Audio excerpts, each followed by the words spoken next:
So what I would ask is if you would all please mute yourself.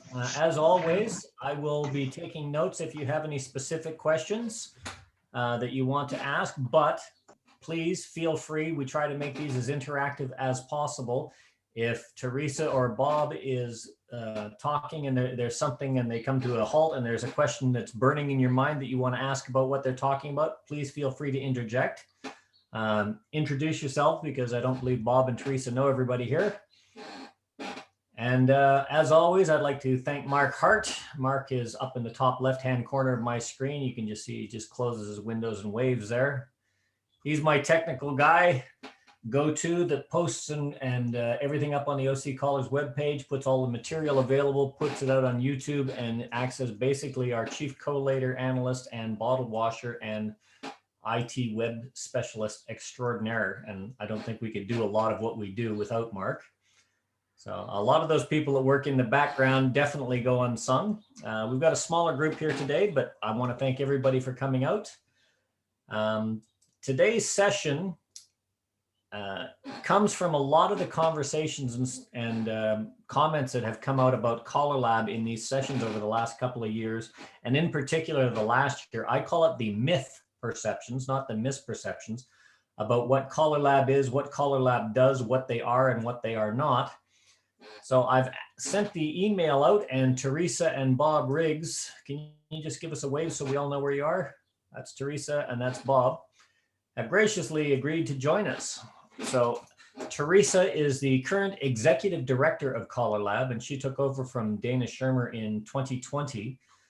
Before that, she was the assistant executive director for 2 years, originally from Indiana, and prior to her work with Callerlab, she worked as a financial aid and scholarship person at Indiana University, where she graduated with a bachelor's degree in organizational communications with a minor in business and also in dance. So if you ask her a dance question, she definitely knows what to tell you. She started square dance calling in 2010 and joined Callerlab in 2011. She currently calls through to the Plus program. She also cues rounds, does line dancing, belongs to the Indiana Dancers Association.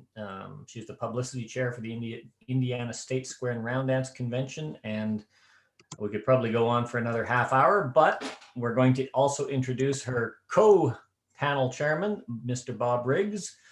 Bob is a professional caller, cuer, teacher, entertainer extraordinaire. He does mainstream, plus, and advanced, community dance, dance parties, basically the whole gambit for entertaining dancers every year. He does classes to help new and existing dancers improve their skills, including providing seminars of topics of interest to callers, dancers, leaders, all over the place. He's a member of Callerlab, and he serves on the board of governors, the executive committee, and the chairman of the committee for community and traditional dance, not transitional, although that's probably going to be a new committee after the meeting coming up. Bob's been with Callerlab since '85. He's a member of the Pappy Lloyd Shaw Foundation since '89, the Denver Callers Association since '83. He's got a wide range of experience, local, regional, national, and I believe international as well, dancing activity. Teaching, dancing, entertaining are the big specialty. You want to have a good time, go to one of his parties. Bob has been very active in training callers through his involvement with caller schools all over the areas in the last several years.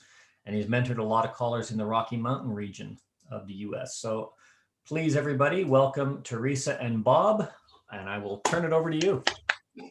Quick question for Teresa. Sure. Did you get my card out yet? My new card? To use. We are busy getting all of the membership renewals processed. So That's fine. As long as working I know hard. it's going to take time, that's Yeah, okay. it may not happen. I know for us in Australia, I got an email from Teresa about my membership, sending me the electronic form. She got a hold of me. I was just reading the post mail. It arrived on the same day, and I noticed it was postmarked in December. It just arrived here on the 22nd. So there might be a few delays from us way out in the middle of the other side of the world. Yes, seems to be a trend, but we'll get through it. And thank you to Mel for asking. Excited to be here, and thanks to Bob too for jumping on. I recognize lots of your faces and lots that I don't recognize. So glad to meet you, and hopefully we'll get to meet you in person, but just excited about our conversation today. I want to start with a quick overview of what Callerlab is, who we are, what we do, but I really want this to be a dialogue, and I want to hear from you. I want to hear your ideas and your questions. So as we go through, if you think of a question, feel free to interrupt me. And then at the end, definitely I want to I have some questions for you, and then if you have questions as well. So I'm going to put my screen here so you can see. Good? Yeah, Okay. that's fine. Fantastic. Okay, so let me see here if it will. So in order to kind of talk about where we are today, I think it's a little bit important to talk about our history. Mel shared a really great document in the chat, so definitely take a look at that. This information is also on our website. I won't talk very long about this, but it's important to recognize that the organization itself really started in 1970. There were some Sets and Order Hall of Famers who got together in what was the initial stages of Callerlab, right? And they're agreeing that square dancing needs some standards, right? And I think we all agree that there was, at that time, it needed some standard professionally and functionally to operate. And so then in 1971, some more folks got together. And at that point, that's really when Callerlab was born. Their first convention, you can see here on the screen, was 1974 in St. Louis. And we've continued since then with annual conventions, but the organization has definitely evolved from those beginnings. But that was kind of the beginning. This need for standardization was really apparent. And that's kind of the start of the organization. So our mission, and this is kind of drives everything that we do, is to foster the art of square dance calling and improve caller skills. I'm going to touch on some of the ways that we do that. Then really, I think one of the things I want you to be thinking about are what are other ways that we can fulfill this mission and serve our members, serve square dance callers, but serve the entire square dance activity, because that's our goal. So one of the ways that we kind of fulfill that mission is through leadership. We mentioned that Bob is on the Board of Governors and the Executive Committee. What do those words mean? So our Board of Governors is a 25-person board elected from the membership. They're elected by the membership annually for a 3-year term. They meet at the convention. They discuss issues, concerns, items that are of interest to the membership and the square dance activity. Then we have our smaller group of the Executive Committee, which is a 5-person group elected from the Board of Governors. And their mission really is to support our committees, support the work of the committees and initiatives.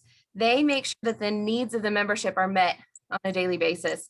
And then the home office, I'm as the executive director, I run the home office, but we take care of that day-to-day operation of the organization, member support, convention planning, things like that, answering questions. Really more of I emphasize the member support, right? We're here to support the members and support the work of the committees. Our annual convention, if you've not been to a convention before, is a really cool opportunity as a professional development. As professionals in any organization, we think about ways we can attend conferences and things like that. The Callerlab convention is just one of those. Again, not a requirement for membership in any way, but definitely a great opportunity. The committees, and I'll talk about those in a second here, meet every year at convention. So a really cool way to engage in those conversations. There are interest sessions that are planned in all kinds of topics. A lot of the topics that are talked about here in the series also have pieces at the convention as well. One of the biggest things I hear from people every year, though, is that the convention is a great way to network and share ideas. So definitely a cool opportunity if you have the opportunity to attend. I will note there are 2 programs that are really exciting that I want to make sure people know about, and those are our 2 waiver programs. If you know of a youth, any caller who's under the age of 25 who has not been to a convention before, they can attend their first Callerlab convention with a youth waiver. The other waiver we offer is for international members. Any international callers can apply for a waiver to attend their first Callerlab convention. So we know that there's a lot of barriers for both of those groups to be able to attend, but we do offer those programs. If you have questions about that, feel free to, let me know or contact the home office and we can tell you more about how to apply for those waivers to attend. I mentioned earlier committees. Committees are really the life of our organization. So Callerlab has this committee system to get the work of the organization done. All of the work that Callerlab does is done by these committees.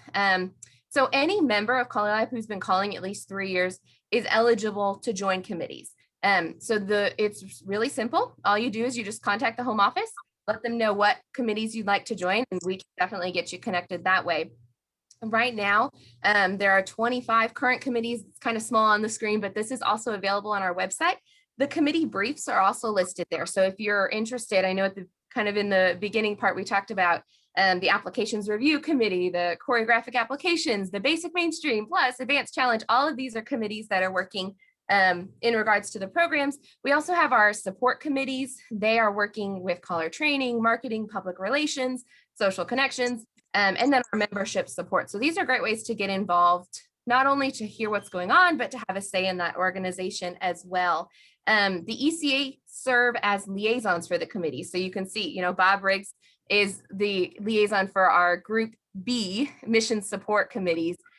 So those are great people to go to if you have questions too, are those EC liaisons. Let me go here. Okay, so how do committees work, right? So you're like, okay, I'm going to join a committee. What does that mean? As a committee member, you receive all committee logs.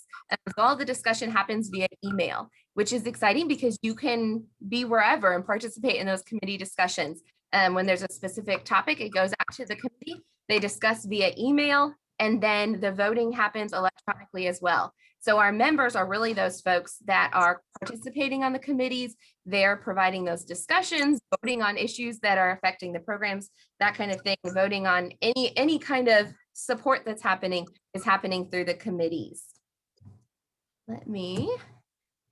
I talked at the beginning about why Callerlab was formed in the beginning, and that was as a standardization. So our mission program committees are the folks that make the lists, right? And we hear a lot of talk about the lists and the definitions, but this standardization, right? Our mission is to standardize. And this allows dancers, right, that we know what program we're dancing across the world. So let me ask you a question. Many of you probably know the answer to this. Who decides what calls are on the program list? Anybody? A, B, C, D? Jump in. D. D. D. Thanks for B. participating. D. Program committee members. I think that this is a misconception that the home office staff, the executive director sits down and writes down the list, and that is absolutely not the case, right? That the board of governors, they're not creating these lists and telling everybody they have to follow these rules. It's really the members that are sitting down each year. They meet, they discuss issues, but every 3 years they have what's called a triennial review. And this year, 2021, we're actually in what we call a triennial review year. And that during that year, each of the program committees, they sit down and they look at their list of calls, and they discuss whether they want to add any calls or drop any calls. Our program policy that kind of dictates this review happen every 3 years. It specifically states that changes should be slow and deliberate. And I think that's important to remember, that when the committee members, right, they have a process where they nominate calls to add or drop. Then they discuss those calls extensively, and then they take a vote. So each committee member has a vote on what is happening to that list. And they're being very intentional about that. And so when we have questions about that, the best way to have a say in that is to join those committees and be part of those conversations, be an active participant in the dialogue that's happening around the triennial review. Like I said, this year is a great year to get involved because that's happening right now with the committees. And really they're crafting, right? They're crafting the list to best serve our activity. And so what better way to help craft the activity than to join those committees and have a say on those lists. I will touch on this briefly, just as some note about some of the other things that Callerlab does. Negotiating with BMI and ASCAP, providing insurancing for folks in the US. We offer scholarships through our foundation, and our foundation is kind of a subset that helps preserve and promote square dancing. And we do that through a variety of projects, but one of the big ones is our scholarship program. This is an opportunity for callers to receive funding to go to a caller school. So definitely a cool opportunity. If you go out to our website, again, Callerlab, the foundation has a page there, and a link to that application is available on the web as well. Some of the documents are another, definitely a benefit to having the organization. A lot of these are available for free on our website. So definitely check that out, and you can search on our website for some of these documents. Just a wealth of information out there. Sometimes it can be overwhelming, so go through and kind of look at each program at a time, or go through our general documents, and you'll find some out there of different lists that have compiled, teaching tips, formation arrangements, all kind of that stuff is available for free on the website. Just another service that the organization offers for the activity.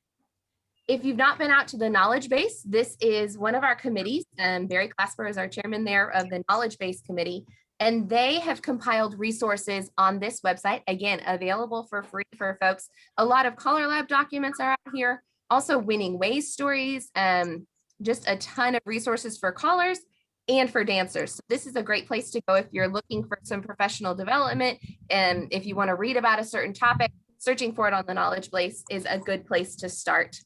One of our newer sites is the teaching site. If you're teaching a class, you're running a workshop, anything like that, this is a good place to go because there are a lot of resources for each of the calls in the basic and mainstream. If you look in the bullets there, each of the calls has the definition, the standard application, call analysis, all of those things are listed in a really easy to find manner. So this is a really cool site. And I know that they're definitely working to continue building this site so that it would include plus potentially additional programs as well. If this is a topic that you're interested in and helping with the development of this site, contact me and I can put you in touch with the folks that are doing this. But definitely a cool place to go and a good resource when you're teaching or calling a workshop. Another newer site that we have out there is the dances site. This is a compilation of beginner dance party resources, community dances, contra dances, traditional square dances. If you're looking for something different outside of our program, our Callerlab programs, this is the place to go for some of those resources. I will also touch our YouTube channel has a wealth of knowledge there. There are over 1,000 different videos of sessions that have been recorded throughout the years at the Callerlab convention. So this is a great place to go to maybe see some of the history, but also just to get some ideas. Maybe if you have an idea about a specific topic, a great place to look is on that YouTube channel. I always like to talk about our marketing resources because this is Teresa, can I just interrupt for a second? Sure, yes, go ahead. Can we just slow you down a bit, because not everybody has the fastest internet connections, and sometimes you get machine gunning gets a bit broken. Oh, sure. Absolutely. Yeah, no, thank you for that. Yes. Okay. So on the screen now, we've got some marketing resources. I would encourage you, if you have not already, to take a look at the marketing manual. That was compiled by the marketing committee. And so that provides some resources as far as how to market square dancing, ideas for marketing square dancing, also has links to some winning ways stories. So a good place to start. What are some other folks doing that have worked well in the past? So a good place to look there. Let's see. If you haven't already found our Facebook page, I encourage you to look there as well. We post, news, updates, resources on the Facebook page as well, just as a kind of social environment. The last thing I want to touch on is our caller accreditation process. So callers who are training other callers, who are hosting caller schools, have the opportunity to study through Callerlab to become an accredited caller coach. I know we have several of those coaches on the call today, and definitely we'd love to, hear from them too. But really, they're training callers, a process of being accredited, certified by the organization. And just an opportunity to expand your skills and gain that accreditation through Callerlab. What I want to really emphasize is that our members are making the decision.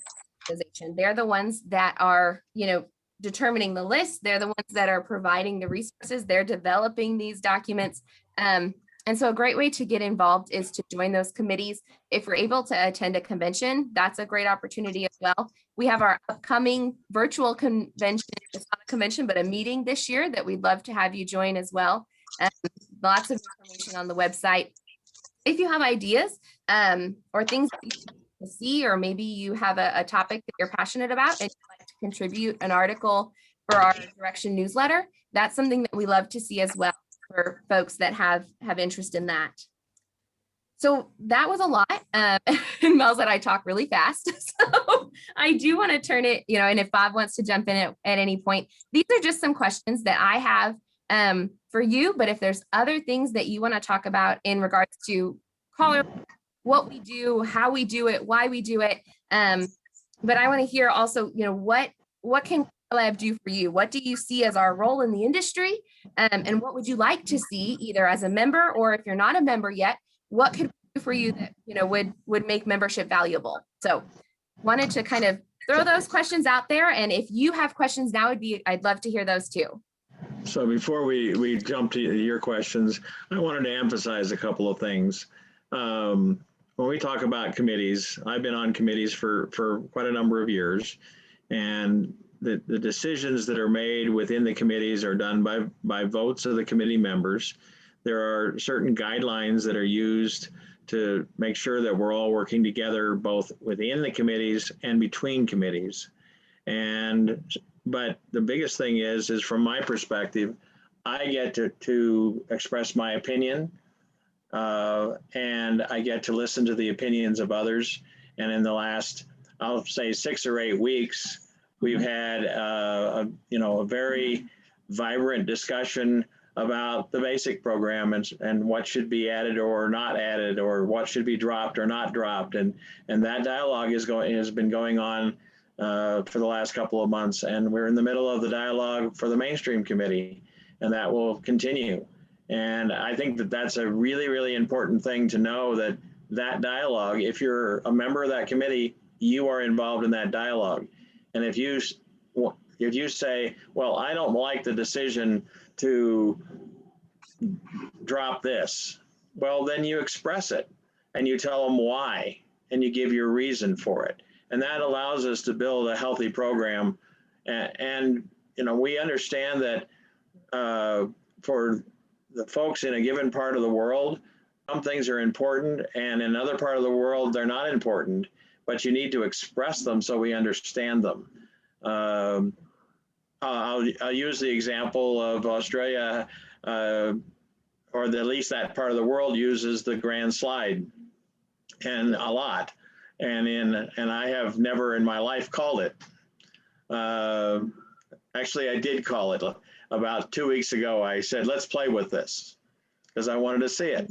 That's the thing that happens when you get involved in the dialogue. So with that, I'll say, turn it back over to Teresa and say, we'd like to know some of the things that she has on here for discussion purposes. Anybody?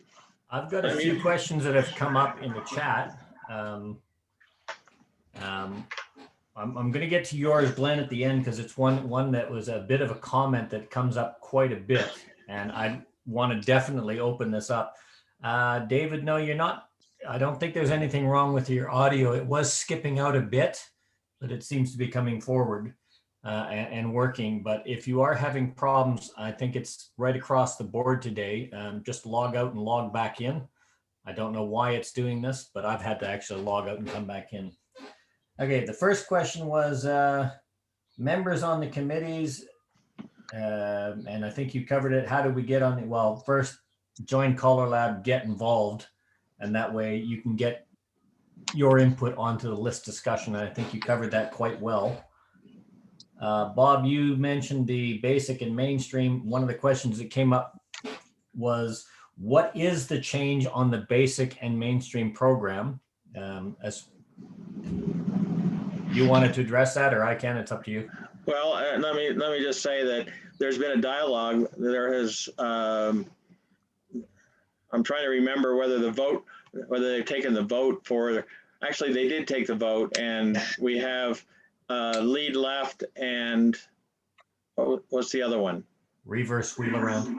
Reverse wheel around were accepted, and all of the other items that were proposed were failed due to the vote of the membership of the committee.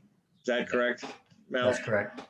Yeah, and both lead left and reverse wheel around, depending on how you look at it, we're already on the basic list. They were just in the qualifications and the explanations of the adverse, but they've just clarified it because we have a lead to the right, lead to the left. We have a wheel around, reverse wheel around, flutter wheel, reverse flutter wheel. It's just adding that clarification on. I think the thing I would add there, Mel, is that discussion about whether this was an ad or whether it's a clarification of the definition, that was a function of that discussion. And then all of the other items that were suggested for add and drop were other items with, with good justification, but not enough to get the majority of the committee that voted to say, yes, we want to do it. Yeah, and the big thing that came out of that I saw was not the adding of lead left or reverse wheel around, was the fact that we have lists that one was an oversight, the other one was, well, this is explained elsewhere. Very few people read the elsewhere parts of these lists. It tuned in a lot of callers to actually say, yeah, we need to go back to the way the definitions used to be, where you had to read how to read the definitions part first and understand how the definitions work instead of just reading that little snippet of the dance action, and that's it. So it opened a lot of callers' eyes that were actually involved in that discussion, and that's a good thing. That's a good thing. thing. I think one of the proposals that went up to Callerlab was we need to expand what these extra command words mean and what these extra commands, the functions are, rather than just say this and believe that everybody knows what they are. So that's something to keep an eye on in the future. Teresa, you mentioned scholarships. The question was, is that to attend any school or just ones in the United States? Good question. It is not limited to the United States. That's for any school. And the scholarships are geared towards schools that with an accredited caller coach on staff. And we have caller coaches, I see some on the Zoom, that are around the world. So that is not limited to a specific location.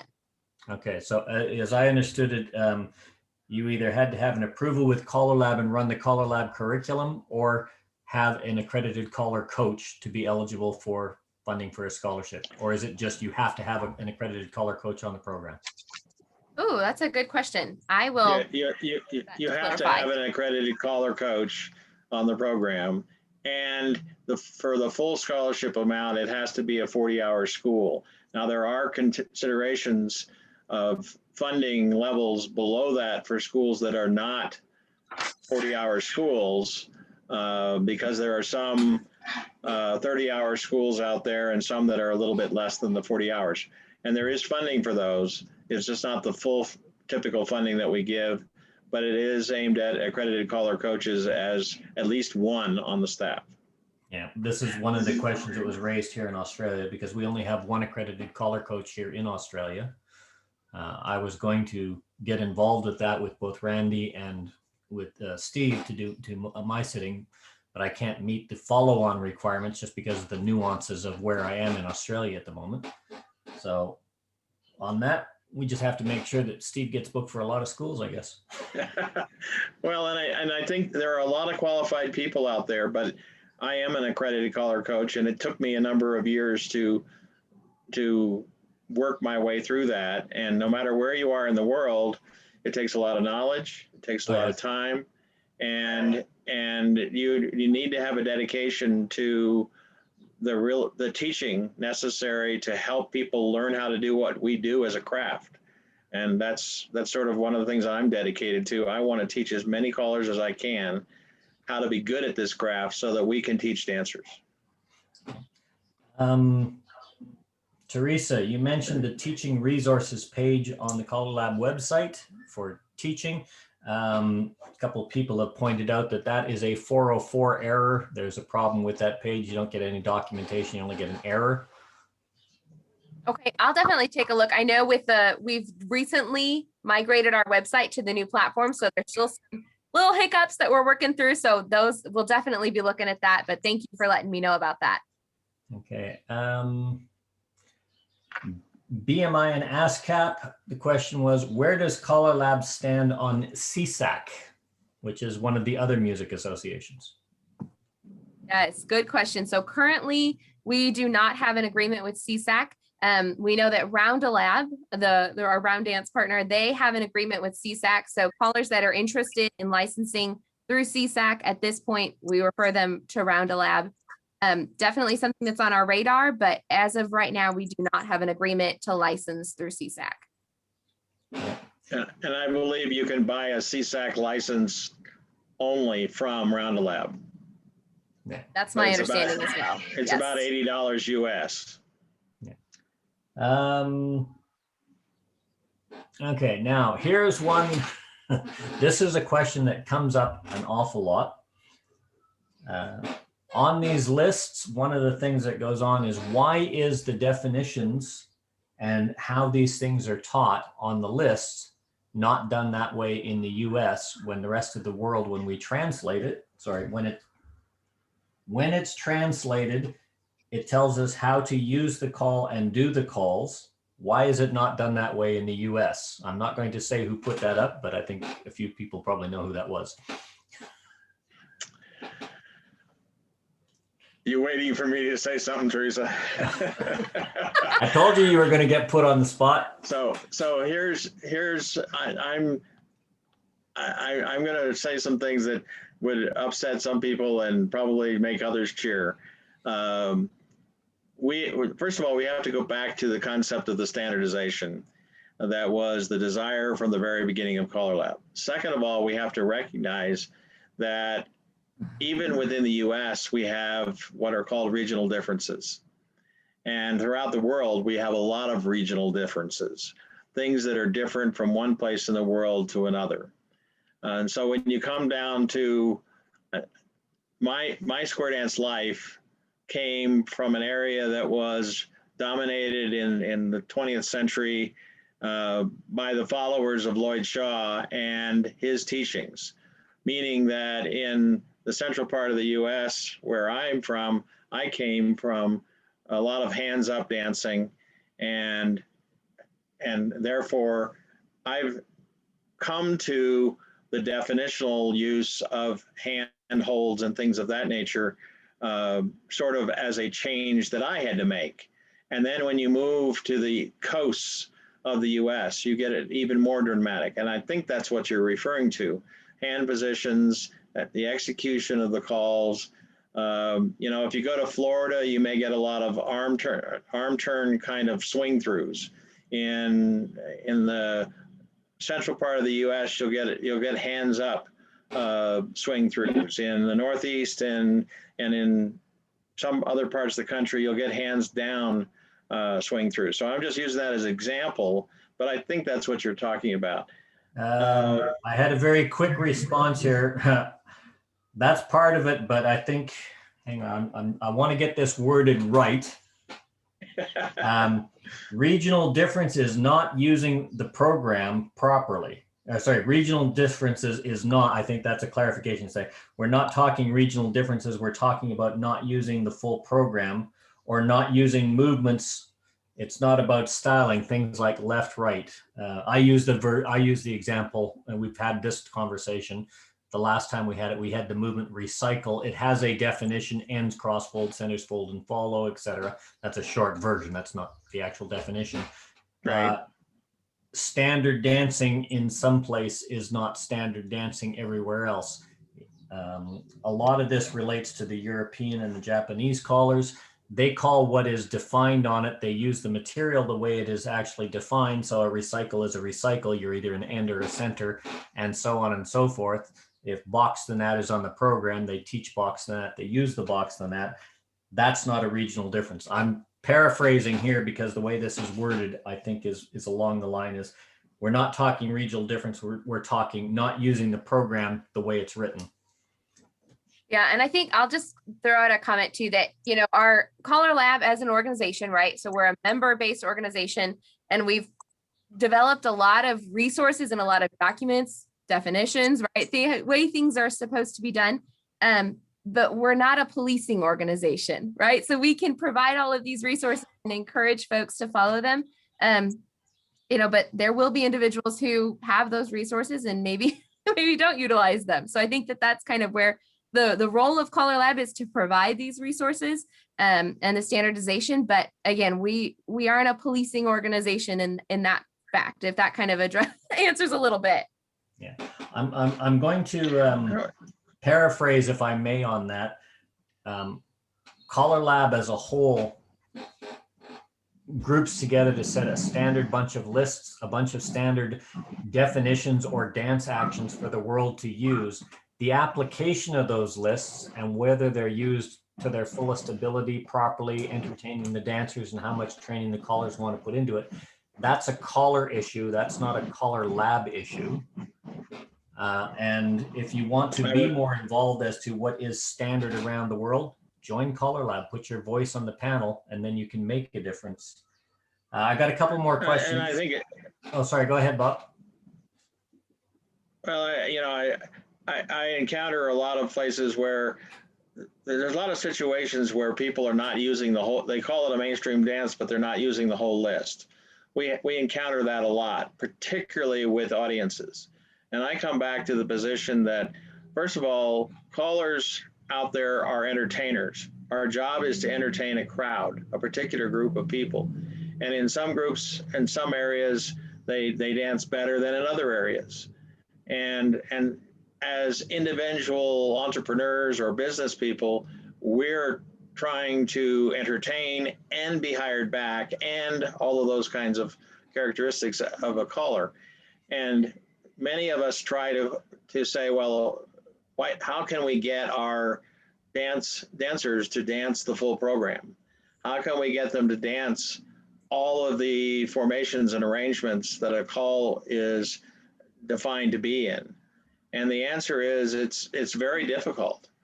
And if anybody has a magic keyword for this, let me know. I'd love to know how I can go in and say, call something that I don't think the dancers can do.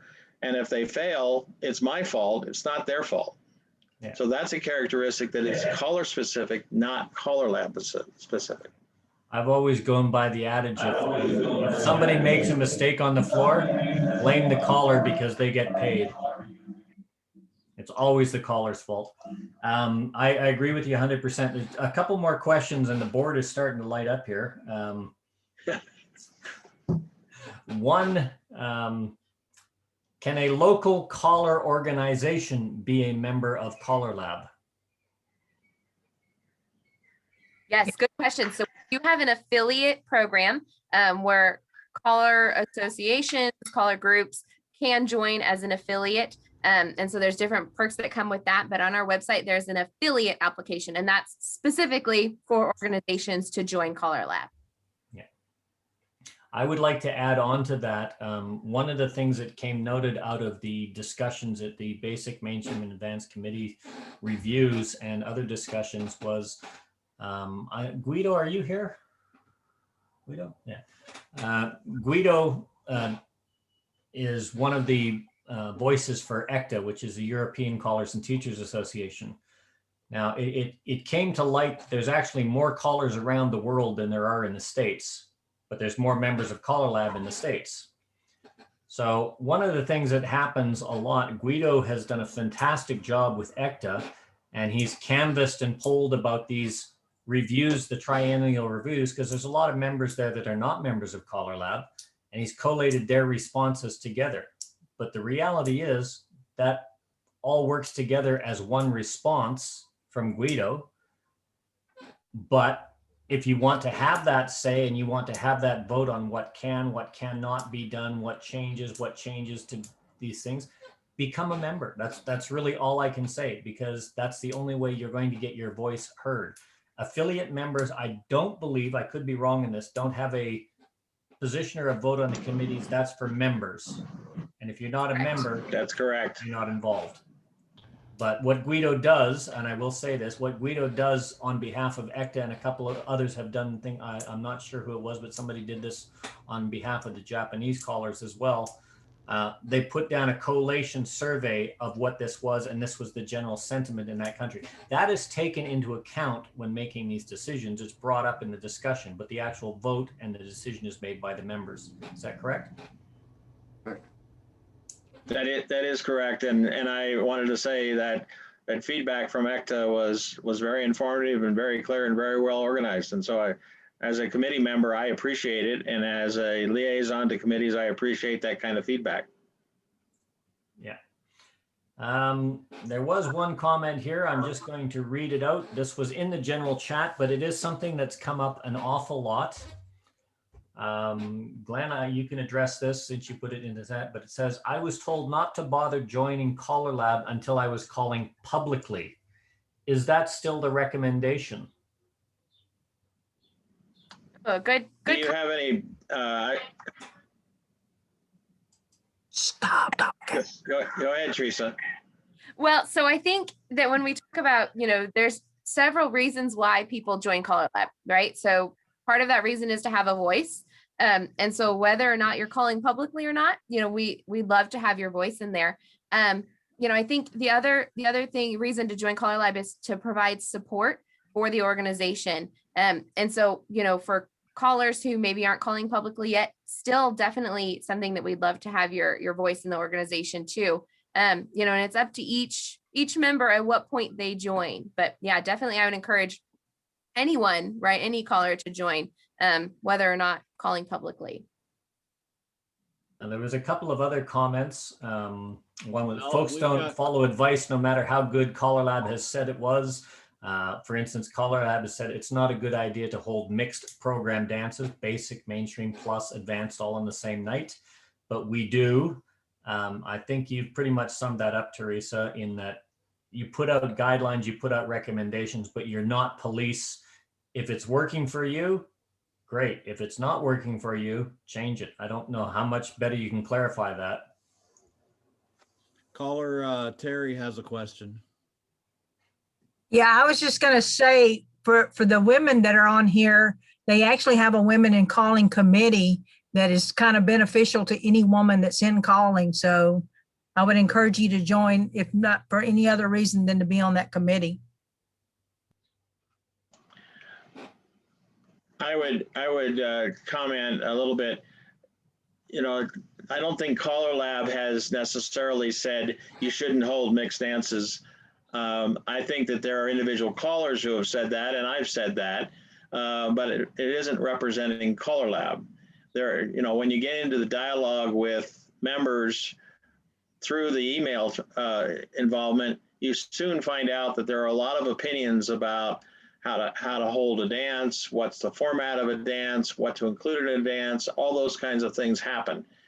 And even in direction, you will find things that look like they're Callerlab statements that are personal statements made by individuals.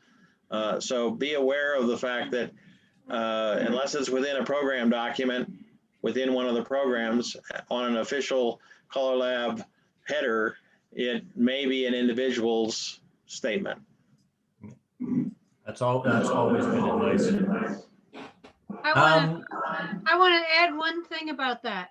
At the bottom of the mainstream list, it talks about there's no such program as mainstream/plus.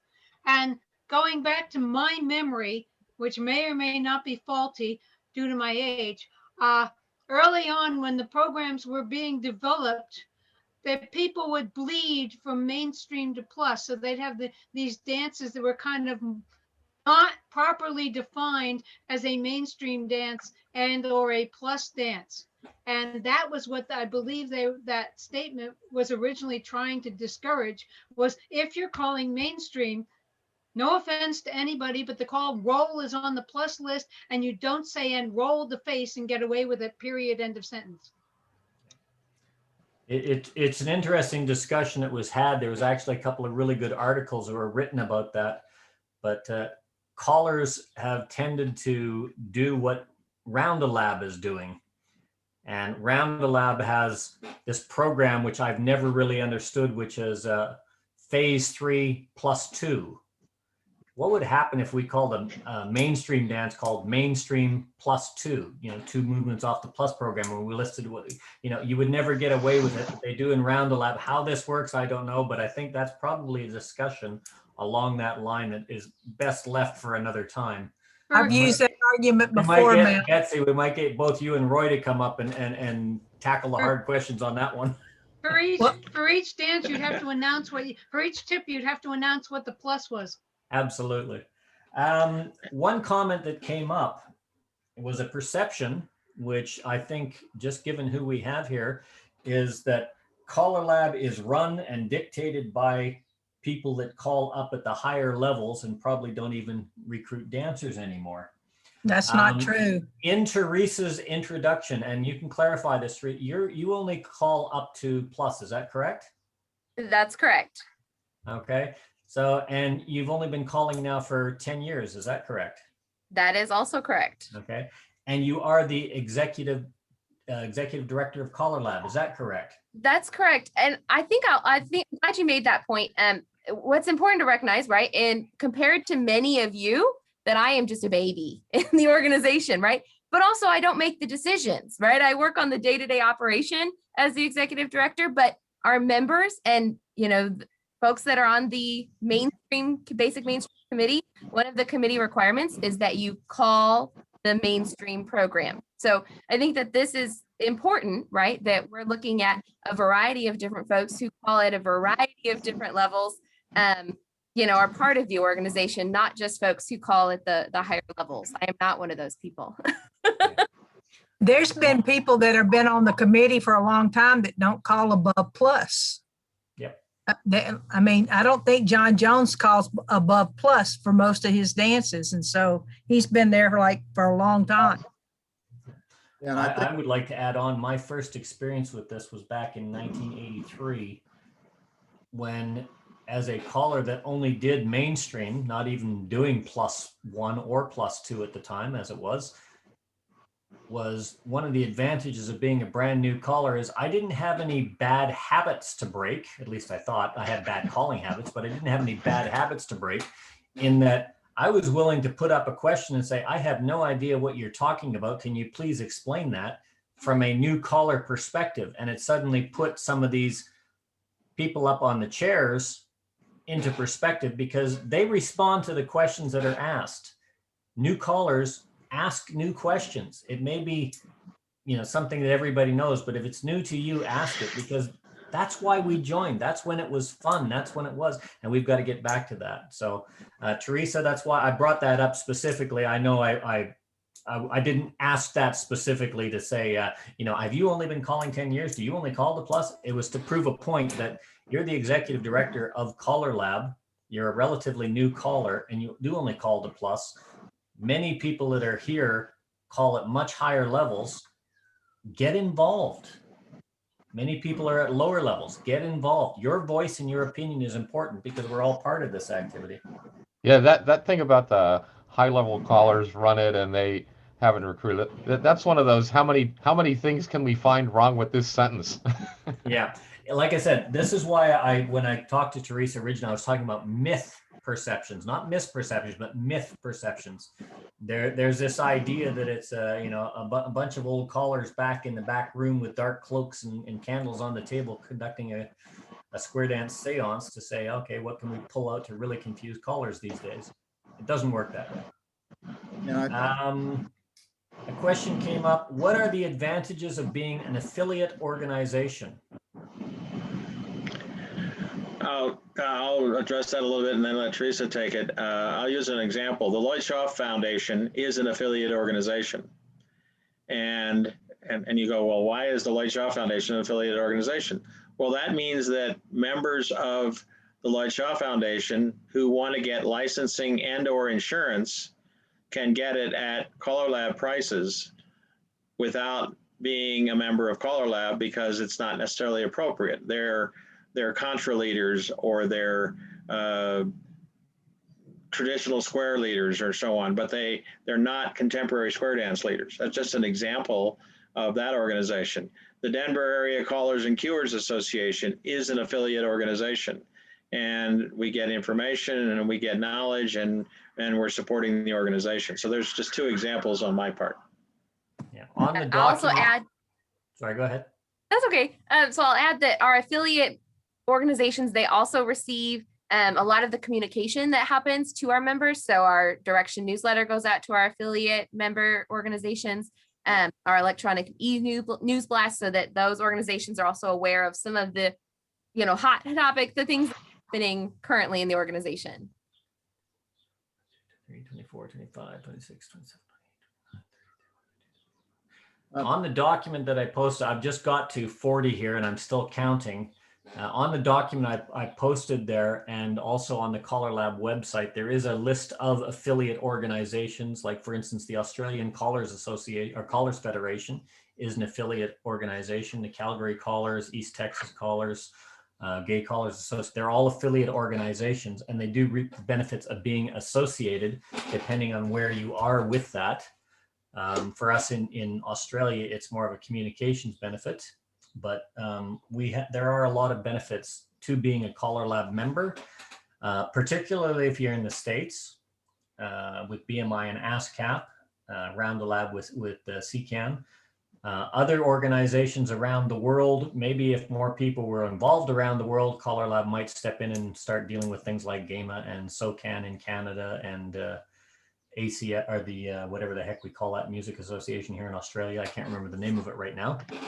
But it's got to be viable and it's got to be worth it. So again, I'm not doing a recruiting push, but more voices equal more pressure to actually take actions in the direction you want to go. A great question from David here. For those of you that aren't aware what ACA is, it's referred to a lot. That's the American Callers Association. It's sort of like a splinter group of Callerlab, where Callerlab went one way, they went the other way, but they still work very closely together as organizations, just almost like sister, more like step brothers and sisters that support each other if anybody picks on the family, but they're always fighting with each other. I don't know how else to describe it, but picture a family, a dysfunctional family, fighting with each other, but they still love each other and don't pick on either one of them, or they'll both gang up on you. That's really about the only way I can describe it. Anyway, the question is, with the push to implement the social square dance program, is Callerlab going to do anything to bridge the gap with ACA regarding this? That's a good question. I think my answer, is that, regarding our relationship with ACA, right, that the programs that are out there, right, those are Callerlab programs. And whether, people who are not members of Callerlab, there's a lot of folks who, belong to other associations that still use the Callerlab programs. I would guess that would be the case, with these experimental programs that we have out there, that, SSD is one of those. That's an experimental, that's, a resolution this year. But I think, the programs that are out there that are available for everyone. As far as, the members who are not members of Callerlab, whether they use those programs, that's up to them. And, ACA definitely, has a presence, but, as far as our, bridging the gap, that's definitely something, we'll kind of see what the future brings. Yeah. I used to be a member of ACA, so and there's probably a lot of people, new people especially, who don't understand what the question is there, what the implication is. The big thing with ACA is that they were saying we don't need to have any levels. We're going to have one level, one program. And we're going to call it square dancing, and this is it. And the program was very similar to the Plus program. It had maybe some fewer calls to lead it and whatever. But it was the idea was to pare it down and make it a little bit more simple. And so that idea resonates with things like Callerlab's social square dancing program and some of the other experimental programs. And so part of the question I think that's being asked there, for which I guess we don't really have an answer at the moment, is maybe how will the two organizations relate to each other in light of the some of the new programs and ways that they might be similar to the ACA program, or I'm not sure exactly what the question is proposing there, but it's something probably related to the ACA concept of the one program, square dancing, one level. So that's what that's about. And the other thing is ACA also offers a venue for callers to be able to get their BMI and ASCAP licensing as well. That's correct. That one of the other statements that was made to me is, if you have a set of professional organizations, if you only have one, then everybody belongs to one. But if you have two, you actually can have an organization that actually can be better, because they're both bringing ideas from their worlds. So the fact that there's a little bit of, as Teresa put it, a little bit of a stepchildren relationship between the two is okay. The direction ACA took is a direction that some people liked. And some of us looked at it and went, okay, but what about the dancers who want more than that? Or is that too much or too little? And it's a common thing. It's a thing that we have to be aware of and look at. I think it makes Callerlab healthier to have it be out there. As far as us working together and looking at the gap, we're looking at the benefit of square dancing across the board. And we certainly will and have worked with them over time to make square dancing better, and we'll continue to do so. I know there's been a dialogue over the last few years to see how the two organizations could work together. And so far, we haven't found a lot of any issues that we really sit down and do something together. It doesn't mean we disagree. It means we just haven't found the common theme. A request was put up. Can we get somebody from ACA to come up and do something similar to what you guys are doing right now for Callerlab?